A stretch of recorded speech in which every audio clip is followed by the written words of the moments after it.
பேருக்கு மயங்கினேன் பேருக்கு மயங்கினேன்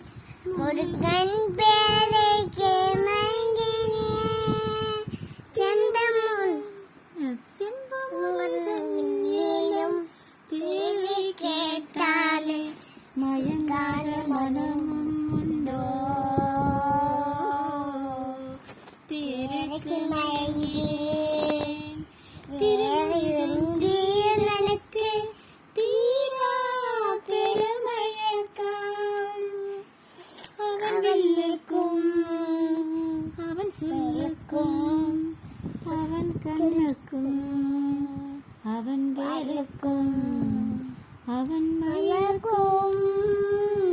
மயங்காத மனமும் உண்டோ பேருக்கு மயங்கினேன் பேருக்கு மயங்கினேன் முருகன் பேருக்கு மயங்கினேன்